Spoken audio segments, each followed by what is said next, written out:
bir Ramazan-ı Şerifi daha geride bıraktık. Bizleri bu Ramazan-ı Şerife kavuşturan ve bayramı nasip eden Allah Azimuşşan'a hamdü senalar olsun.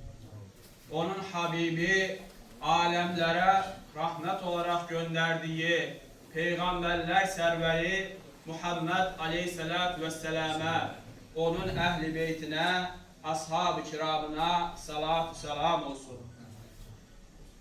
Kardeşlerim, bu günler, bu aylar, bu iller, bu Ramazanlar gelip geçicidir. Son nefese kadar kalıcı olan ise ancak Müslümanlıktır.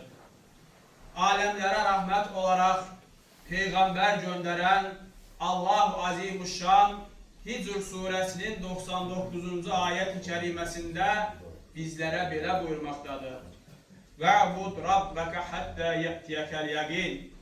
Gözlerden perdeyi kaldırıp hakikati gösteren ölüm size gelene kadar Rabbinize ibadet edin, kulluk edin buyurmaktadır. Müslümanlık sadece Ramazan-ı Şerif'e məxsus bir hususiyet değildir. Müslümanlık son nefese kadar yaşanması gereken bir hayatın adıdır. Bu hayatta insan birçok ayrılıklar yaşamaktadır.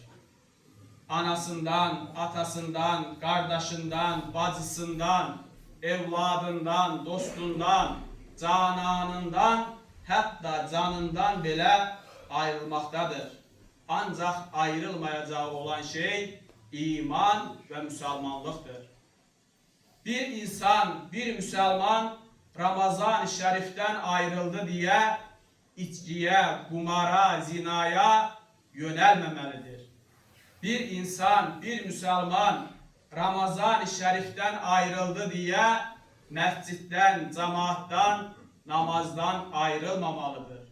Bir Müslüman, bir mümin Ramazan-ı Şerif'ten ayrıldı diye gıybete yönelmemelidir. Harama bakmamalıdır. Çünkü bu haramlar sadece Ramazan ayında haram değildir. Bu haramlar ilin her saniyesinde, her anında haramdır. Ey ümmet Muhammed'in muhterem mensupları! Müslümanlık imanla, rahmet ve merhametle yoğrulmuş ince ve nezaketli insanlıktır. İmanla, şefkat ve merhamet ile yoğrulan bir Müslüman diliyle, eliyle, davranışlarıyla, hasiyetiyle, kaş kabağıyla bile bir insanı incitmemesi lazımdır. Fahri kainat Allah Resulü Aleyhisselatü Vesselam buyurur ki: El-Muslimu men selimel muslimune min lisanihi ve yedi. Hakiki Müslüman o kimsedir ki diğer Müslümanlar onun elinden ve dilinden güvendedir, emin amanlıktadır.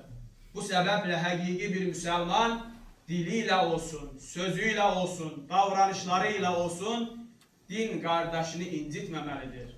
Onun kusurlarını, ayıplarını ortaya atarak onu insanlar arasında rencide etmemeli, aşağılamamalıdır. Bir Müslüman, bir mümin din kardeşinin ayıplarını hoş karşılamalıdır. Ve her bir mümin yaradılanları Yaradandan ötürü sevmelidir. Yaradılanı beğenmemek, onun kusurlarıyla alay etmek, onu ele salmak, yaradılanı beğenmemek manasına gelmektedir. Hakiki bir Müslüman Allah'tan gelen kahra, yani bütün musibetlere de, bütün lütuf, güzel nimetlere de hoş bakan insandır.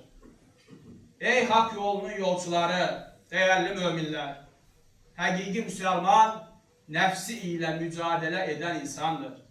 Ramazan-ı Şerif ayı nefsin terbiye edildiği aydır.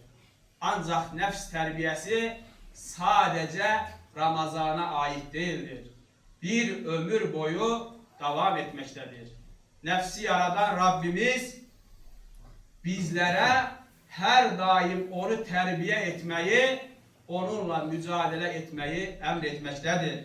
Ve buyurur ki innen nefse le emmâratun bis-sû. Şüphesiz nefs insana pis olanları, emmareyi, masivayı emretmektedir. Bu sebeple her bir mümin nefsine karşı ayık olması lazımdır. Değerli kardeşler, bir söz söylediğimizde, bir davranış sergilediğimizde, bir şeye baktığımızda dikkat etmemiz lazımdır. Nefsimizle mi bakırıq, nefsimizle mi deyirik, nefsimizle mi davranırıq, yoksa ruhumuzla mı davranırıq? Çünkü nefs özüne hoş gelenleri insana emreder, ruh ise Rahman'a hoş gelenleri emretmektedir.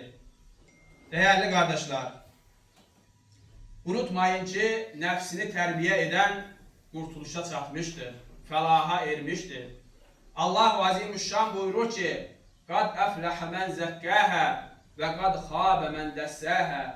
Kim nefsini terbiye ederse, tezkiye ederse kurtulmuştur. Kim de nefsini günaha, masivaya boğarsa ziyan etmiş olur. Dikkat edin, ziyan edenlerden olmayasınız.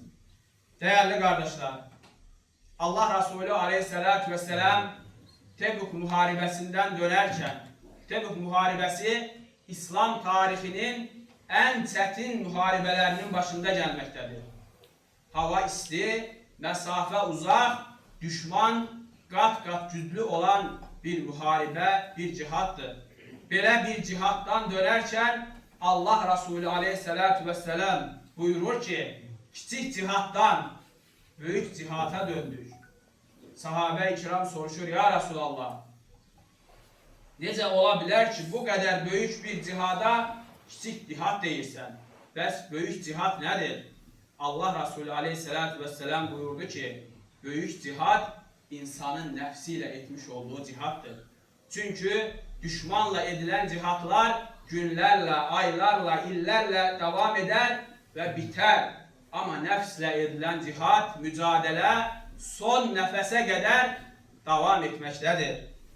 Değerli kardeşler, Allah Teala nefsimizle ettiğimiz cihatta bize zafer nasip eylesin.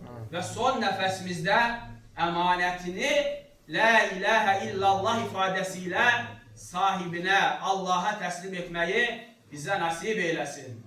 Cihatımız mübarek, Müslümanlığımız daim olsun. Amin. Ela inne ahsenel kelam ve